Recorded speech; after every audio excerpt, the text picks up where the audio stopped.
주일에 살아계신 하나님의 말씀을 또 듣고 싶어서 이 자리에 모였습니다. 성령 하나님 말씀하여 주시고 오늘 아브라함을 통해서 하나님께서 우리에게 어떠한 믿음의 경지에 오르기를 원하시는지 깨달아 알 수 있는 복된 시간 되게 하여 주시옵소서. 예수님 이름으로 기도드립니다. 아멘. 할렐루야.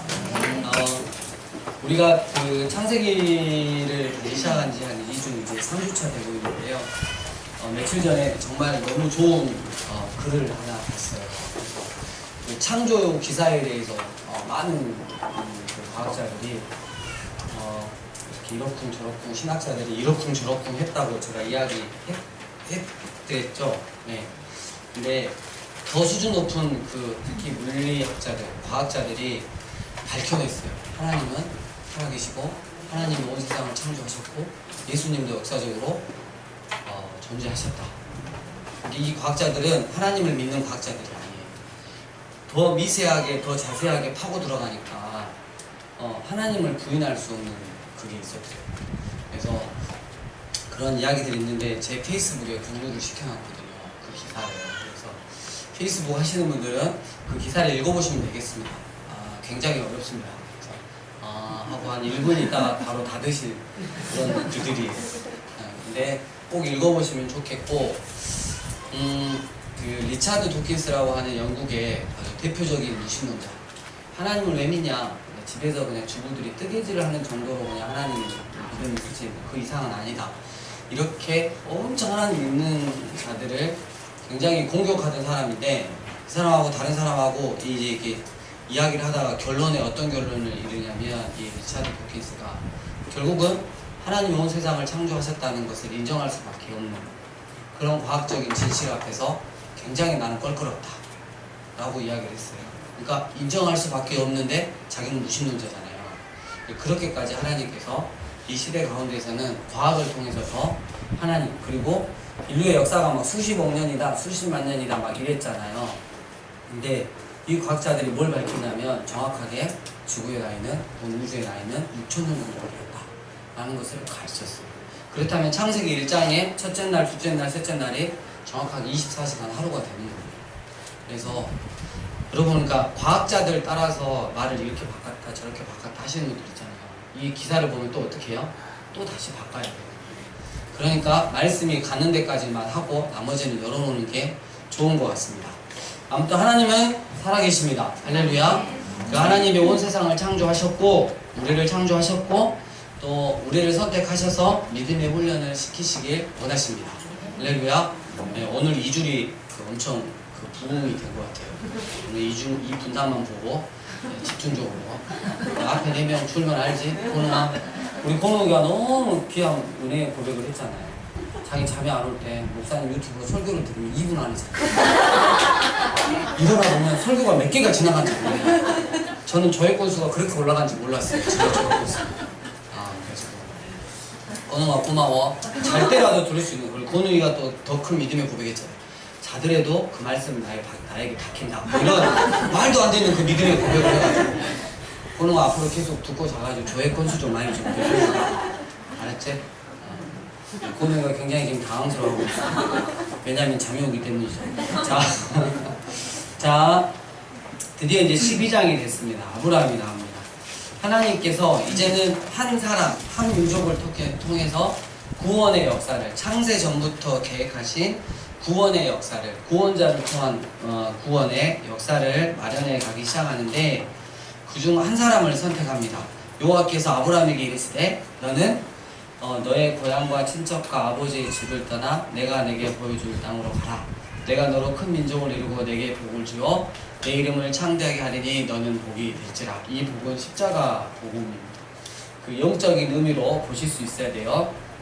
너를 축복하는 자에게는 내가 복을 내리고 너를 저주하는 자에게는 내가 저주하리니 땅의 모든 족속이 너로 말미암아 복을 얻을 것이라 하신지라. 뒤에 에어컨을 한 2도만 맞춰주십시오. 오후에는 잠이 오실 수 있으니까 조금 춥게 해야지. 짜증을 내면서 잠을 안 자더라고, 춥다고. 여러분, 여기서 이제 그 믿음의 첫 번째가 하나님께서 말씀을 딱 하세요. 야, 너 이제부터 나만 좀 따라올래, 믿고 따라올래 했을 때 믿음의 첫 번째는 결단인데 바로 떠나는 거예요. 그러니까 내가 그동안 진을 치고 이곳에서 살면 내가 어떻게든 사라지겠다 하는 그 곳 있잖아. 내 생각과 방법대로 사라지겠다 하는 곳에서 떠나는 거예요. 안정적인 곳에서, 편안한 곳에서 떠나는 거. 이게 이제 믿음의 첫 번째 순서가 되는 거죠. 그래서 4절에 보니까 아브라함이 여호와의 말씀을 어땠다? 따라갔어요. 75세의 나이에 따라가서 드디어 지금으로 말하면 이스라엘이죠.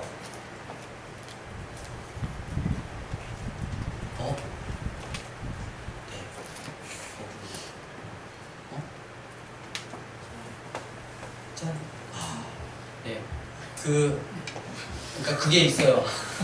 지금으로 말하면 이 이라크 여기 지금 그 말 갈대아 우루가 이라크 바벨론 지역에 있거든요. 그래서 티그리스 강 여기 이렇게 티그리스 강 그다음에 뭐죠? 그 유프라테스 강 이렇게 해가지고 얘가 비옥강 초순달에 메소포타미아 지역이라고. 이 큰 강이 두 개가 있으니까 어때요? 인류 문명이 발전할 수밖에 없는. 예.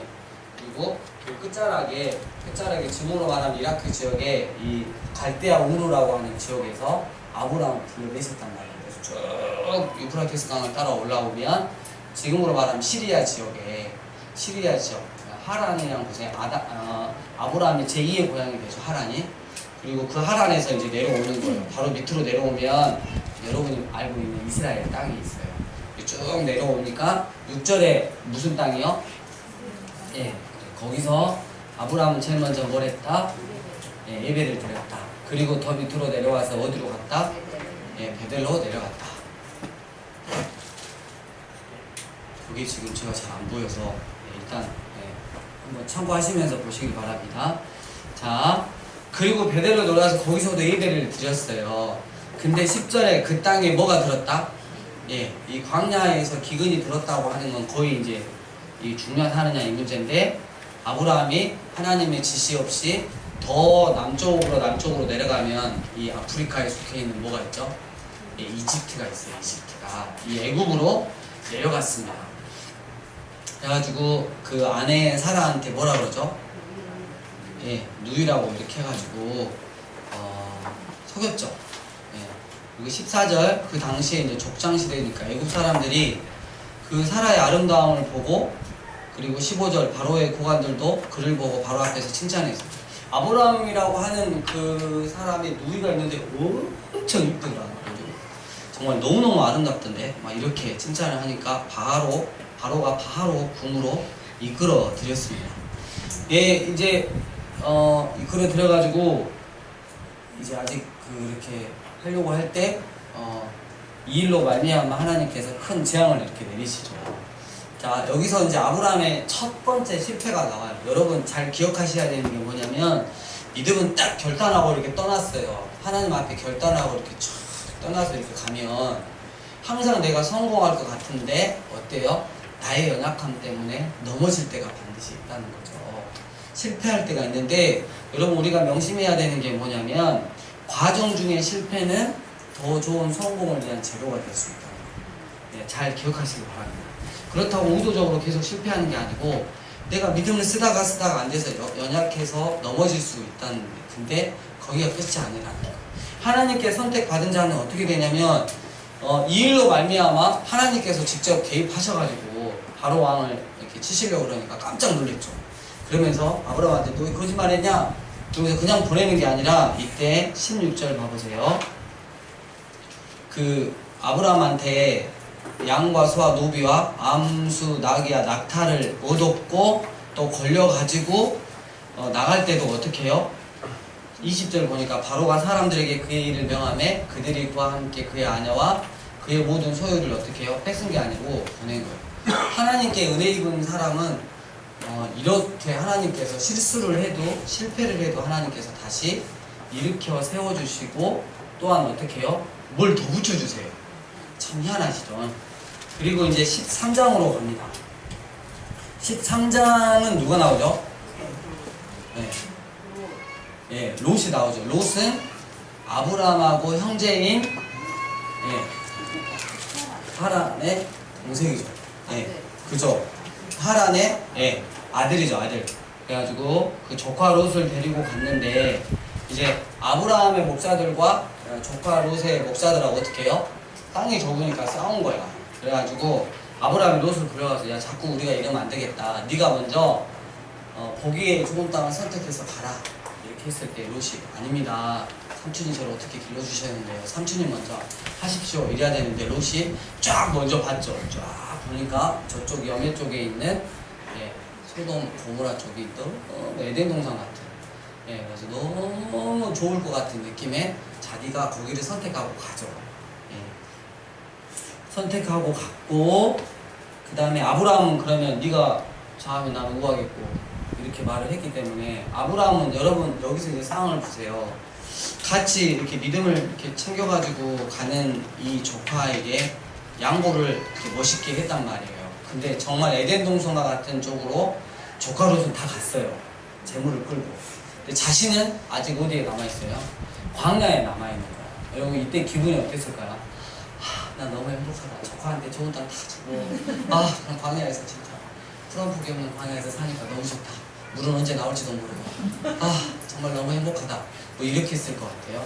아니죠. 분명히 13절 14절 사이에 분명히 그 아브라함의 좀 그런 마음이 있었겠죠. 근데 14절 보세요. 롯이 아브라함을 떠난 후에 여호와께서 아브라함에게 이르시되 너는 눈을 들어 너희 있는 곳에서 북쪽과 남쪽 그리고 동쪽과 서쪽을 바라보라. 보이는 땅을 내가 너와 내 자손에게 주리니 영원히 이르리라. 이렇게 말을 하고 있어요. 그러니까 여러분 아브라함이 왠지 마음이 좀 짠하고 마음이 어려웠을 것 같은데 하나님이 뭐 해주세요? 위로해 주세요. 야 네가 갈 곳은 거기가 아니고 그 정도 수준이 아니다. 난 너에게 눈에 보이는 모든 걸 너에게 주기를 원한다. 그러면 우리가 여기서 이제 뭘 적용을 해야 되냐면 우리는 사람에게 위로받고 세상 가운데 뭘 얻어서 행복한 게 아니라 하나님께 위로받고 하나님께 약속받으면 그것으로 족하구나. 그게 더 좋구나 라는 것을 우리가 알아야 하는 것입니다. 18절 이에 아브라함이 장막을 옮겨 헤브론에 있는 마므레 상수리 수풀에 이르러 이랬어요. 여러분 드디어 어디가 나왔죠? 예, 헤브론. 이제 14에서 19장까지가 주로 헤브론인데 아브라함 생애에 가장 오래 머물러 있었던 이 헤브론. 여러분 이 헤브론 하면 또 생각나는 사람이 있어요. 누구죠? 이 굉장히 영적인 예? 아브라함 말고 누구요? 예? 네, 많이 있어요. 뭐 이삭도 있었고 야곱도 있었고 또 이 산지를 내게 주셨어. 갈렙. 믿음으로 지. 그리고 또 하나 다윗이 전국부 왕이 되기 전에 어디에서 준비를 했죠? 헤브론에서 했죠. 네. 그래서 이 헤브론은 굉장히 영적인 도시인 것 같습니다. 지금은 이 팔레스타인이 살고 있어서 성지순례를 가도 거의 돌마다 죽을 각오를 하면 볼 수 있지만 그렇지 않고는 들어가기 힘든 곳입니다. 그래서 저희도 저번에 못 들어간 것 같아요.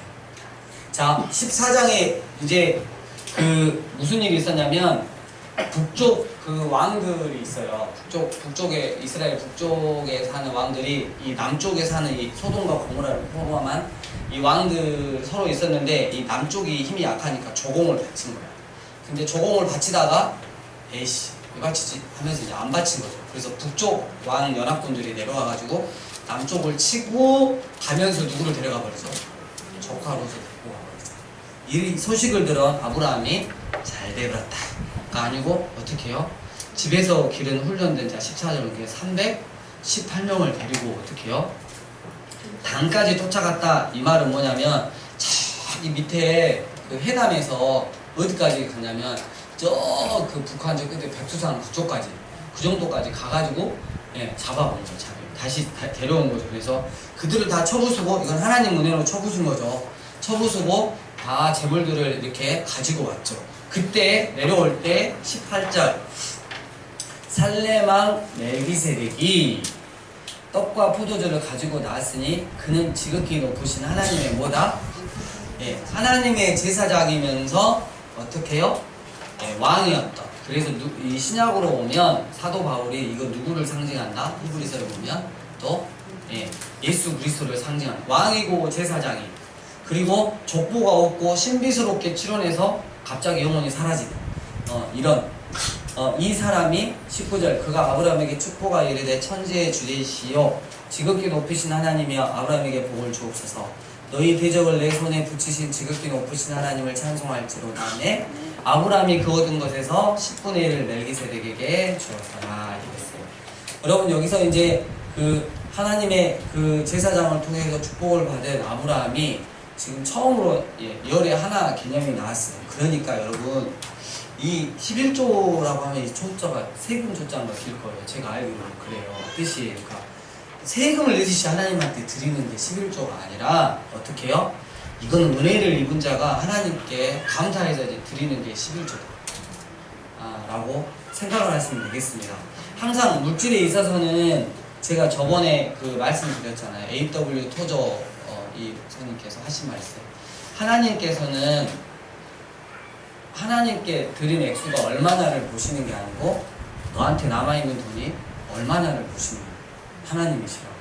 그래서 항상 여러분 물질은 우리는 적어도 진짜 물질은 하나님께 받은 은혜만큼 하나님 은혜에 감사해서 드리는 자발적인 그런 모습으로 드려져야 할 것입니다. 자 15장으로 갑니다. 언약이 제 경신이 됩니다. 아브라함의 정말 좋은 패턴이 나오죠.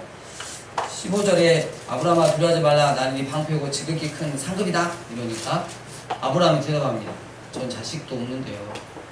그리고 그러니까 그냥 내 종 중에 엘리에셀이라고 하는 그 종 한 명 선택해서 상속자를 삼을래요. 그러니 4절에 여호와의 말씀이 그에게 임하여 이르시되 아니다.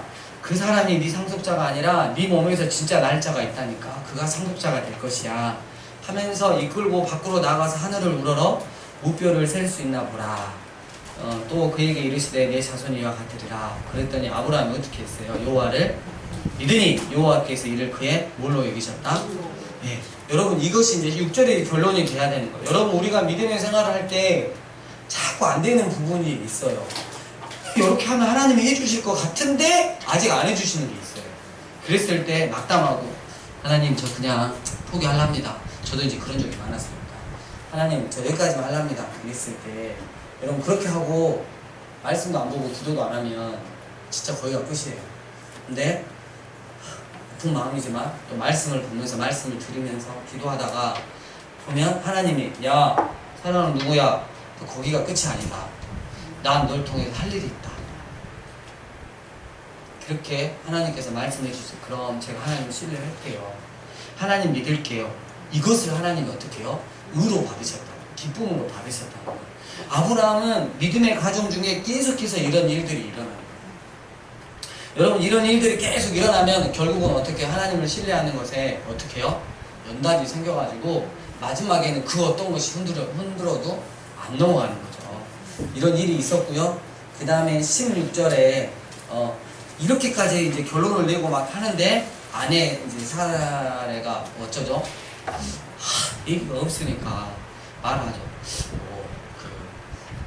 혹시 하나님이 내 몸 말고 혹시 종의 몸을 통해서도 후손을 주실 수 있지 않으실까? 이렇게 이야기를 하는데 아브라함이 아내 사라 마음도 너무 이제 짠하고 그러니까 어떻게 해요? 네, 알겠어요 하고 여종을 통해서 이제 얘를 이렇게 낳는 거죠. 그 이름이 누구다? 네. 여러분 여기서 이제 중요한 거는 뭐냐면 항상 내 방식대로 결론을 내리면 안 되고 조급하면 안 된다. 믿음의 생활할 때 뭐가 좀 더디 되니까 안 되니까 조급함으로 하나님 생각이 이거지 않을까 하고 해버리면 굉장히 수습하기 좀 힘들다는 거. 이 이스마엘 후손 중에 누가 나오죠? 우리가 잘 아는 12절 보니까 IS가 나오죠. IS가 나오죠. 그래서 안 태어났다면 좋았겠지만 또 하나님은 이 실수까지도 이용하셔가지고 하나님의 구원 사역을 또 펼쳐 나가십니다. 아무튼 그런 일이 있었어요. 여러분 절대 조급하면 안 됩니다. 여러분 제가 그 어떤 일을 할 때 내가 어떤 저분한테 어떤 사건에 대해서 반응을 하려고 할 때 자꾸 하나님한테 기도를 하거든요. 근데 기도를 하다가 말씀을 두고 기도하다가 제 마음에 쑥 올라오는 게 있어요. 아, 지금이다. 그래가지고 눈을 부릅뜨고 내가 지금 가서 어떻게 해버려야지, 이럴 때가 있어요. 근데 그때 내가 막 연락을 하거나 뭘 딱 했는데 만나려고 그랬는데 예를 들면 막혀요. 그러면 이게 하나님의 사인인데, 그래가지고 참고 또 기도하고 막 하다 보면 하나님이 해주시는 걸 많이 보는데 연락이 잘 안 되는데 내가 기억도 연락이 하고 어떻게 해보려고 그럴 때 있잖아요. 일이 꼭 그럴 때거든요. 걷잡을 수가 없어서. 절대 조급하면 안 되는구나. 하나님한테 결제 올렸는데 하나님이 결제가 안 내려왔어요. 그럼 어떻게 해야 되죠? 여러분 회사 다닐 때 회사 사장만 봐도 결제를 안 내려주면 여러분 해요? 안 하죠. 근데 올해는 온 세상을 창조하시고 우리를 구속하셨던 하나님한테 결제도 잘 안 올릴 뿐더러 결제 한번 올리면 못 기다려가지고 주님 제가 알아서 할게요, 이런 경우가 되게 많다는 거죠. 그러다가 어쩌다 된다? 많이 돌게 된다. 광야 생활 2년 할 거 20년 될 수 있고 200년 하다가 결국 이빨 다 뽑히고 그렇게 이제 사라져갈 수 있다. 자, 17장으로 넘어갑니다. 이름에도 불구하고 하나님이 1절 아브라함이 이제 몇 세가 됐죠? 99세. 근데 이스마엘을 낳았을 때는 몇 년이에요? 86세예요. 16절 보니까 16장 16절 보니까 그러면 지금 거의 이제 곧 13년 14년이 지났잖아요. 여러분 생각을 해보세요. 이스마엘을 얻었는데 이게 시가 아닌데 14년이 지나도록 또 어때? 13년이 지나도록 하나님이 사인을 안 주시는 거야. 여러분 우리는 진짜 몇 달이 뭐야, 몇 주? 며칠만 안 줘도 사인 안 주셔도 어떡해요? 난리 나잖아요. 근데 아브라함은 지금 13년째 이러고 있는데 갑자기 하나님이 나타나셔가지고 17장 1절 두 번째, 나는 전능한 하나님이라. 너 내가 맘만 먹으면 못하는 거 없는 거 알지? 너는 내 앞에 행하여 완전하라. 그러니까 넌 내 앞에 똑바로 서 있어라. 이렇게 말씀을 하고 계세요. 그래가지고 이제 5절에 이제 후로는 내 이름을 뭐라고? 아브라함이라고 하지 아니하고 아브라함이라고 하리니 이는 내가 너를 여러 민족의 아버지가 되게 하려 함이라 이랬어요. 자, 17장 1절에 나는 전능한 하나님이라. 13년 동안 아내 사라를 통해서 얘가 안 나왔어요. 믿음의 씨가 안 나왔어요. 하늘에 별과 같이 많이 늘려주시다 그랬는데 나이가 99세가 되도록 아내 사라는 이제 더 이상 생리를 못해서 아기를 못 낳을 정도로 아주 그런 상황이 됐는데 갑자기 나타나셔서 나는 뭐다? 전능한 하나님이다. 이렇게 말해요. 너 내 앞에서 똑바로 서라.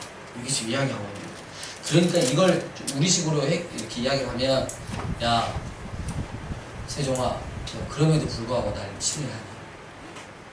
네 상황이 지금 이렇게까지 되는데 너 그래도 나 믿냐? 우리가 알다시피 나 전능한 하나님이다.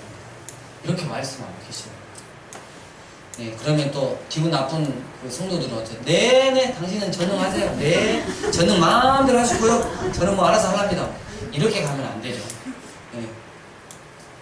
우리 군대에 있을 때 이제 이렇게 장교들은 하루씩 이렇게 근무를 서요. 그러면 심심하면 이렇게 대대 있죠. 대대는 이제 되게 떨어져 있는 대대마다 연대에 걸쳐서 이렇게 동기들이 있으니까 근무를 서면 전화를 해서 장난 전화를 한다 이거죠. 딱 전화를 이렇게 연대장처럼 나 연대장인데 근무 잘 쓰고 있나? 막 이렇게 해가지고 하면 네? 이렇게 이야기했다가 나중에 알고 보니까 누구예요? 동기예요, 동기. 그날도 우리 선배 중에 한 명이 이렇게 이제 근무를 섰죠. 근데 진짜 연대장한테 전화 순자 경무를 나 연대장인데 네네 연대장이세요? 네. 우리 속이 근무 똑바로 쓰고 있겠죠? 막 이렇게 해갖고 그 다음날 면대로 끌려갔어요. 하나님 앞에서도 그러고 있다가 혼나는 경우가 있어요. 네. 그래서 장난이 아닌데 지금 상황이 지금 굉장히 심각한 거죠. 그러면서 아브라함한테 뭘 하라 그러냐면 언약의 징표인 뭘 받으라? 10절에 할례를 받으라. 여러분 구약에다가는 남자들이 이제 그 생식기에다가 할례를 받았다면 신약에는 어디에다가 할례를 받아야죠? 우리의 마음에다 할례를 받는 거죠. 언약의 백성이라면. 예. 그리고 아내 사라의 이름을 15절 뭐라고요? 사라라고 이름을 이렇게 하죠. 근데 17절에 보니까 아브라함이 엎드려 어떻게 써요? 예, 크게 웃고 이거 경멸하다는 뜻이에요. 차크라고 하는 히브리어인데요. 그러니까 이 이야기를 하니까 뭐가 되는 거야? 진짜. 네. 내 나이 99세고 아브라함이 지금 이러고 있는 거예요. 믿음의 훈련을 받고 있는 아브라함이 내 나이가 99세고 내가 그렇게 하는데 하나님 무슨 소리 하는 거야. 그냥 우리 이스마엘이나 그냥 잘 살았으면 좋겠어요. 뭐 지금 이런 식으로 이야기하고 있는 거예요. 근데 19절에 하나님이 이르시되 아니라 내 아내 사라가 내게 아들을 낳으리니 너는 그 이름을 이삭이라 하라. 내가 그와 내 언약을 세우리니 그 후손에게 영원한 언약이 되리라. 왜냐면 이삭이 반드시 나와야 돼요. 왜 그냥 그 후손에서 그 허리에서 누가 나오기 때문에 구원자 되시는 예수님이 나오기 때문에. 여러분 이때 이제 아브라함 반응이 여기서 중요한 거예요. 끝까지 그냥 웃기고 계시네요 이게 아니고 23절 보세요. 이에 아브라함이 하나님이 자기에게 말씀하신 대로 이날에 그 아들 이스마엘과 집에서 태어난 모든 자와 돈으로 산 모든 자 곧 아브라함의 집 사람 중 모든 남자를 데려다가 그 포피를 베었으니 이랬어요. 여러분 이 할례를 했다는 것은 하나님의 언약을 믿기로 했다 안 했다? 했다는 거예요. 그럼에도 불구하고 하나님 알겠어요. 하나님이 우리 아내 사라를 통해서 날 아들 이름 이삭이라고 정해주셨죠. 믿고 제가 그러면 다시 한번 믿음을 써서 믿음 충전 한번 시켜볼게요. 이렇게 지금 되는 거예요. 이해 가셨죠? 18장으로 넘어갑니다. 자, 아브라함의 새 천사, 아브라함한테 새 천사가 이제 나오는 거죠. 그래서 그 천사를 대접하는데 9절 그들이 아브라함에게 이르되 네 아내 사라가 어디 있느냐? 대답하되 장막에 있나이다. 그가 이르시되 내년 이맘때 내가 반드시 내게로 돌아오니 내 아내 사라에게 아들이 있으리라. 이랬어요. 아브라함은 이제 그 할례를 통해서 다시 한번 결론을 딱 냈어요. 근데 사라는 아직 결론 냈어요? 안 냈어요? 네, 못 냈어요. 그러니까 12절에 사라가 어떻게 해요? 속으로 웃고 이르되 내가 노쇠하였고 내 주인도 늙었으니 내게 무슨 즐거움이 있으리요. 여호와께서 아브라함에게 이르시되 사라가 왜 웃으며 이르기를 내가 늙었거늘 어떻게 아들을 낳으려 하냐. 여호와께 능하지 못한 일이 있겠느냐. 신약으로 가면 여호와께 능하지 못한 일이 있겠느냐. 이거 누구한테 하죠? 마리아에게 하시죠. 마리아에게. 네. 그래서 15절 이걸 듣고 사라가 두려워하여 부인하여 순간 거짓말하는 거죠. 내가 웃지 않았는데요. 이렇게 하니까 하나님이 정색을 하시죠. 네가 웃었다. 근데 사라가 안 했는데요. 계속 이럴 수는 없죠. 하나님 죄송합니다. 이렇게 했겠죠. 그러니까 히브리서 11장 보니까 어떻게 믿음으로 그 약속을 받았다라고 이야기를 하는 거죠. 자, 그 후로 이 천사가 어디를 가냐면 어디를 향해 가죠? 소돔과 고모라. 여러분 이제 아브라함의 믿음이 어느 정도 성장했는지 보세요. 소돔과 고모라로 갈 때 거기 누가 있죠? 예, 조카 롯이 있어요. 근데 거기를 이제 멸하라고 너무 소돔과 고모라가 타락해 있으니까 타락의 여러분 마지막 지표가 뭐라 그랬죠? 동성애라고 했어요. 동성애. 예, 성적 타락에서 성적인 도착 증서를 보이는 이 동성애라고 했어요. 자, 그렇게 가는 그 천사들을 붙들고 주님, 의인 50명이 있는데 어떻게 하나님이 정의로우신 하나님이신데 의인 50과 함께 멸망시킬 수 있단 말입니까? 이렇게 말을 차요. 그러니까 말을 하니까 그래 그럼 50명 있으면 내가 용서해 줄게, 사해 줄게. 그러니까 아브라함이 뭐라 그러죠? 혹시 50명 중에 5명 부족하면 어쩌실 거예요? 해줄게. 그리고 29절 한 번만 더 이야기하겠습니다. 40명이면 어떻게 하시겠습니까? 해줄게. 진짜 노하지 말고 들으십시오. 30명은 어떠시래요? 해줄게. 감히 내가 줄게 안 해놔야 20명이면 어떻게 해줄게. 주님 진짜 노하지 마시고 10명이면 어떻겠습니까? 해준다니까. 여러분 이렇게 강구하는 게 있잖아요. 이 아브라함의 이 모습을 통해서 아브라함 거래 잘한다가 아니고 아브라함은 자기하고 직접적인 관계가 없었어요. 근데 아브라함의 믿음이 이제 어느 정도까지 성장을 했냐면 하나님의 마음을 해야 되는 데까지 성장을 했어요.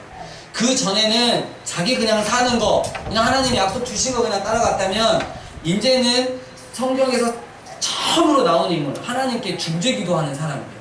저 불쌍한 영혼들을 향해서 하나님 마음을 헤아리면서 아브라함아 내가 저기 소돔과 고모를 멸망시키러 간다고 했을 때 나이샷 주님 정말 완전하십니다.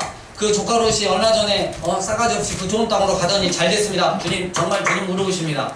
이렇게 했을 수도 있겠지만 아브라함은 뭘 느꼈냐면 그 말씀하신 하나님 앞에 뭘 느꼈냐면 아브라함아 니라도 좀 기도를 해야 되지 않겠냐. 니라도 좀 나한테 좀 기도를 좀 해봐야 되지 않겠냐. 이 마음을 아브라함은 100% 헤아렸어요. 그래서 그렇게 기도하고 결국 거기서 누구를요? 의인에 속하는 롯이에요. 그래도 그래도 선택해서 어떻게 해요? 구원을 시켜주죠. 19절에 이 세 천사가 가가지고 여러분 이렇게 갔을 때 문 밖에서 여러분 어때요? 밤에 들어갔는데 어때요? 소문이 그 동네에 다 소동과 고라 도시에 소문이 다 나가지고 어떻게 하죠? 바로 다 남자들이 모였어요. 남녀노소가 아니고 늙은 할아버지부터 어린 남자애들까지 다 모였어요. 그 집 앞에. 남자를 끌어내라 이거죠. 천사가 지금 누구 닮은 거예요? 남자같이 생겨서 끌어내라. 천사, 여러분 천사한테 날개가 있어요? 그렇게 생각하시면 안 돼요. 예, 인간하고 똑같이 이렇게 생겼어요. 그 로마 카톨릭에서 만들어낸 이미지가 천사가 이렇게 날개 달린 이미지지 성경은 절대 그렇게 말하고 있지 않습니다. 끌어내라고 그랬어요. 누구부터? 할아버지부터 어린이까지. 기가 막힌 거지. 끌어내라고. 내가 상관하랴. 상관하랴 어디지? 5절에 있죠. 상관하랴. 야다. 이거 동성애하겠다는 거예요. 그러니까 이 롯이 깜짝 놀라요. 그때는 이제 나그네 접대 문화가 최고였기 때문에 하물며 여러분 내 이웃을 아니 내 사랑하는 사람을 죽인 자도 우리 집으로 들어오면 며칠 동안 3년 사람인가 뭡니까? 예. 이유를 묻지 않고 어떻게 극진히 대접하는 게 그들의 문화예요. 그러니까 여기 내 딸들이 있는데 차라리 내 딸들을 이렇게 내줘.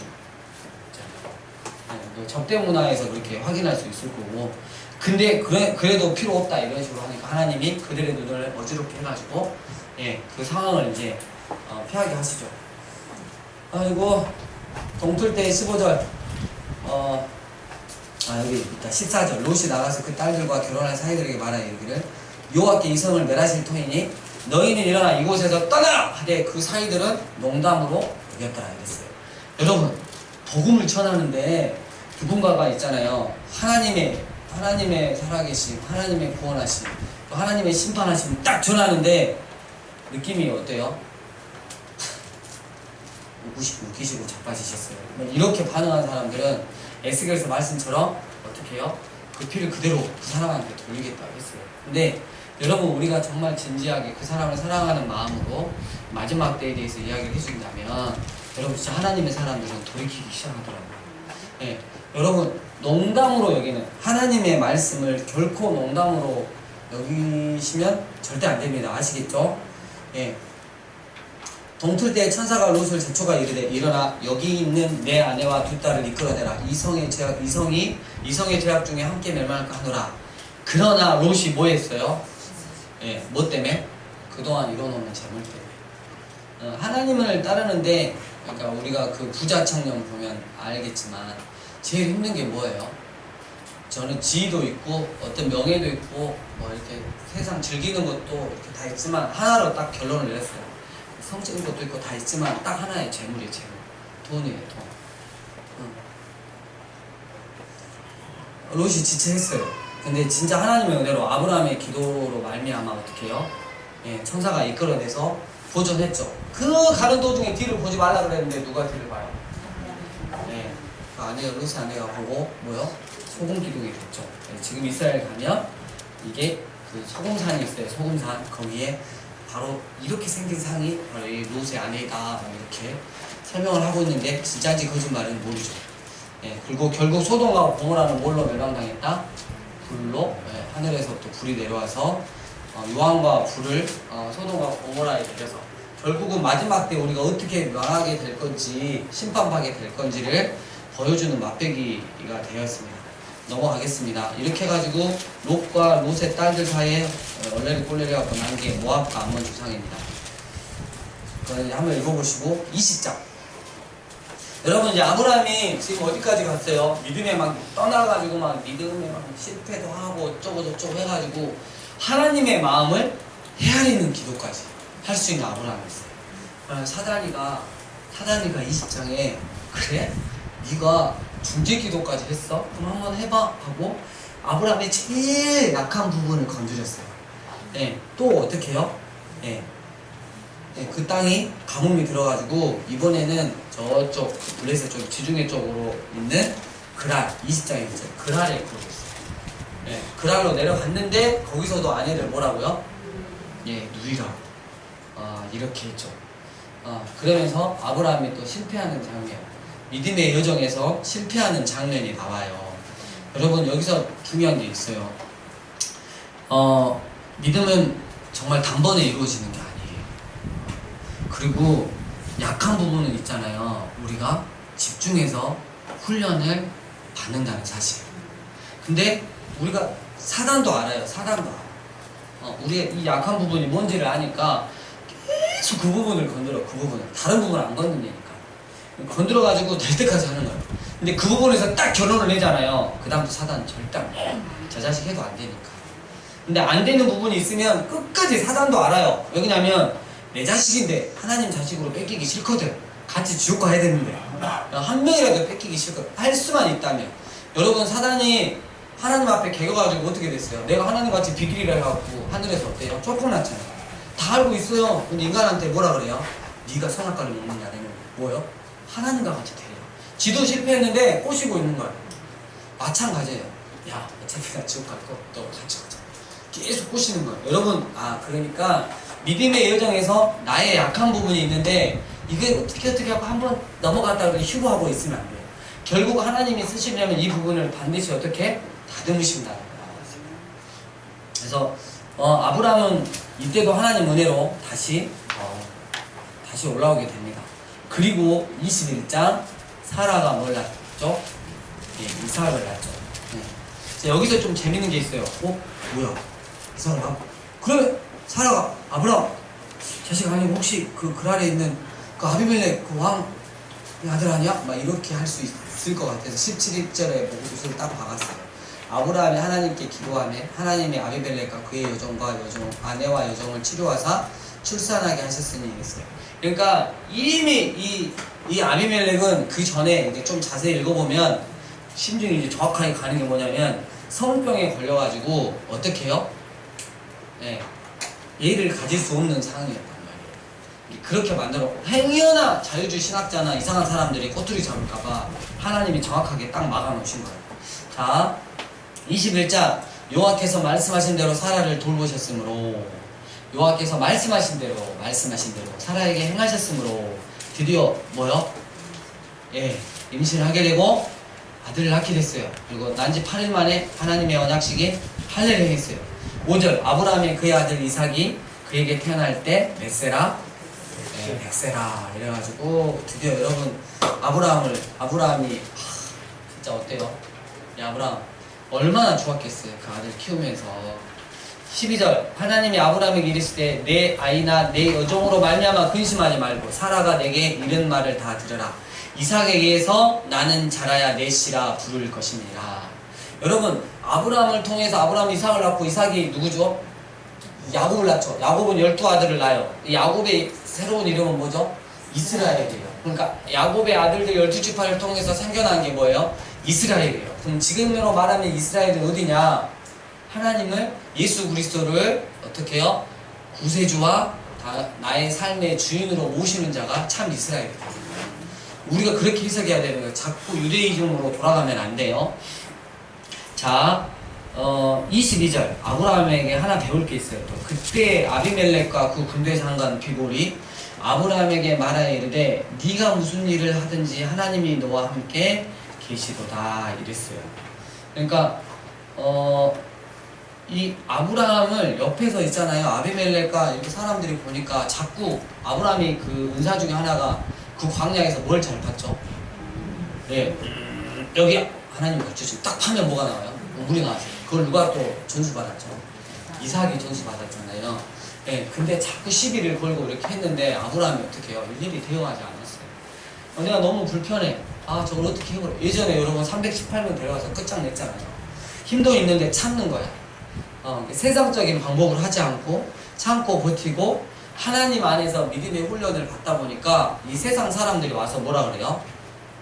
하나님이 살아계시고 하나님이 정말 너와 함께 하시구나. 하나님과 함께 하시는 인생이 어떤 인생이냐. 이야, 100세 때 이루 나오고 대박. 나 진짜 처음 봤다.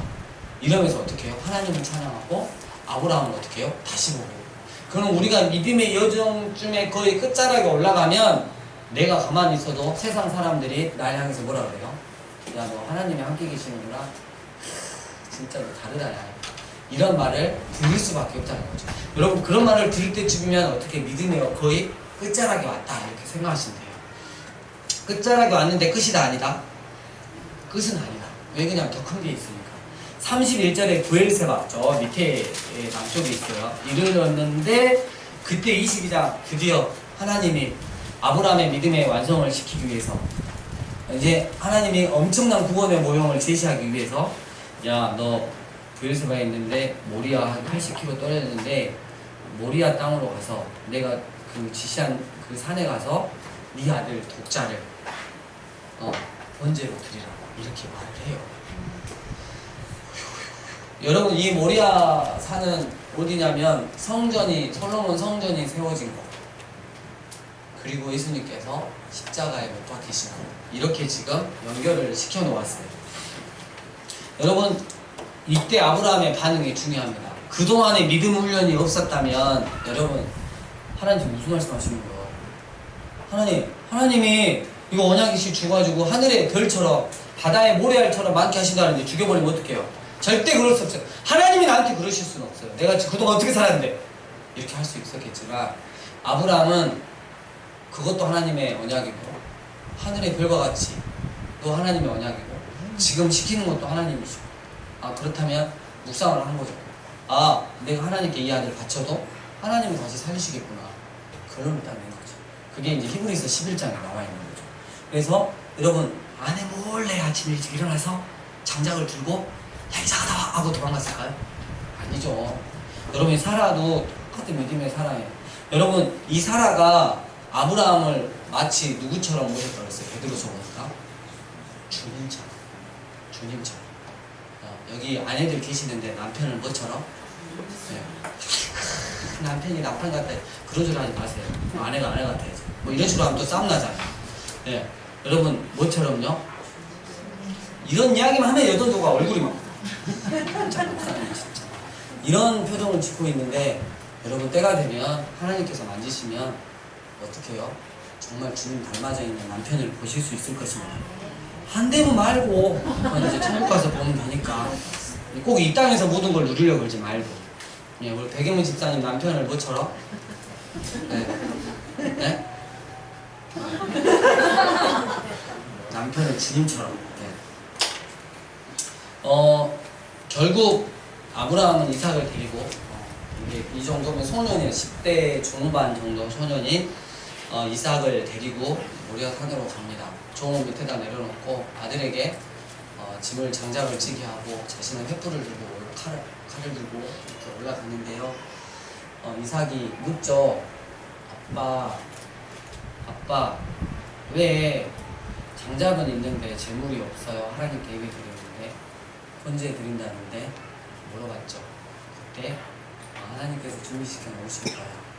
이 말을 듣고 저는 이삭이 눈치챘을 것 같아요. 내가 재물이에요. 그리고 도착했을 때 아브라함은 지체하지 않고 아들을 결박했어요. 그때 이삭이 아버지가 한 110세, 120세 다가오니까 밀치면 끝나는 거예요. 그러잖아요. 그때 아무런 저항하지 않고 결박을 당해줍니다. 그리고 아브라함은 또 멈추지도 않고 거기서 칼을 떼가지고 바로 어떻게 해요? 잡으려고 했을 때 어때요? 하나님께서 이제 다급하신 건 하나님이죠. 아브라함아! 너의 믿음 내가 알겠다. 그만해라. 그만해라. 충분히 알겠다. 아브라함아 우측 봐볼래? 저쪽 봐봐. 보니까 뭐요? 그때 순양이 막 뿔이 막 걸려가지고 이리 가지도 못하고 저리 가지도 못하고 여러분 그래서 그 순양을 잡아다가 대신 번제물로 드렸잖아요. 여러분 그 순양을 생각해보면 하나님의 그 역사하심을 보면 아브라함은 순종해서 정말 이렇게 믿음의 길을 이렇게 삼릴 길을 와가지고 이렇게 뭔가를 알고 가는데 이 순양은 뭘 알겠어요? 하나님이 야 너 좀 올라가 볼래? 밑에서 있다가 괜히 무단치 올라가고 야 너 이거 걸려 수풀에 걸려 걸려가지고 이 순양 그래가지고 야 네가 저 독자 이삭 대신해서 네가 죽어야 돼 미안해. 몇천 년이 지나서 바로 예수님이 하나님의 아들이신 예수님이 그 순양 역할을 대신합니다. 그래서 하나님은 그래요.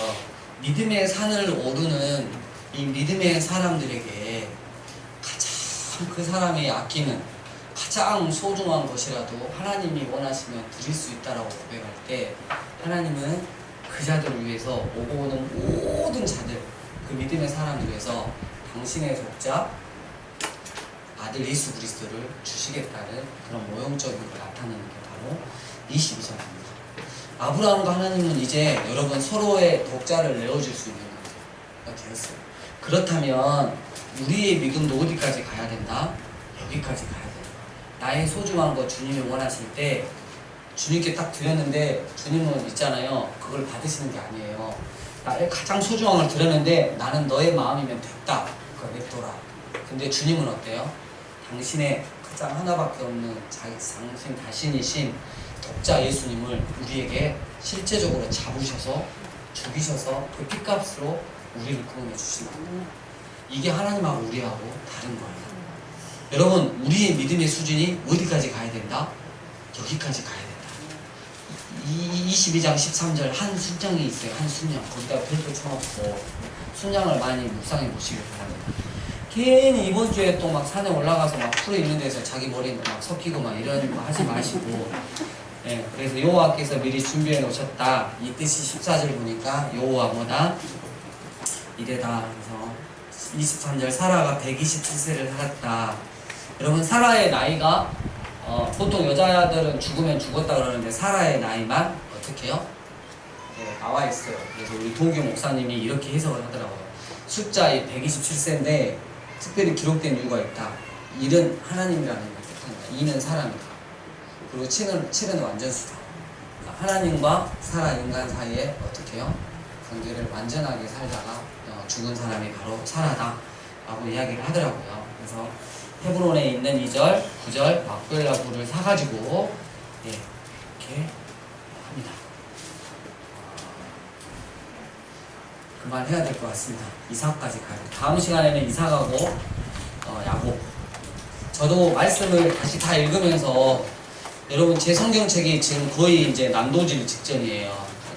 페인을 막 계속 위에서 던지니까 저도 다시 다 읽으면서 여러분 그 써두었던 걸 여러분과 오늘 이렇게 나눈 거예요. 여러분 이제 돌아가셔가지고 일주일 동안 아브라함을 읽으시면서 이렇게 뚝뚝 끌면서 전체적으로 아브라함의 믿음의 길을 어떻게 가는지, 그 실패 가운데서 그 실패를 하나님이 어떻게 이용하시는지, 결국 믿음의 산에 어떻게 오르는지, 그런 것들을 보시면서 나도 아브라함과 같은 그런 믿음의 사람이 돼야지, 어제보다는 오늘이 분명 달라진 그런 믿음의 사람이 돼야지라고 결단하고 그렇게 사시는 여러분 되었으면 좋겠습니다. 주님 가르쳐 주신 기도를 마치겠습니다. 하늘에 계신 우리 아버지여, 이름이 거룩히 여김을 받으시오며 나라의 임하시며 뜻이 하늘에서 이루어진 것 같이 땅에서도 이루어지리라. 오늘날 우리에게 일용할 양식을 주옵시고 우리가 우리에게 죄 지은 자를 사하여 주신 것 같이 우리 죄를 사하여 주옵시고 우리를 시험에 들게 하지 마옵시고 다만 악에서 구하옵소서. 대개 나라와 권세와 영광의 아버지께 영원히 있사옵나이다. 아멘.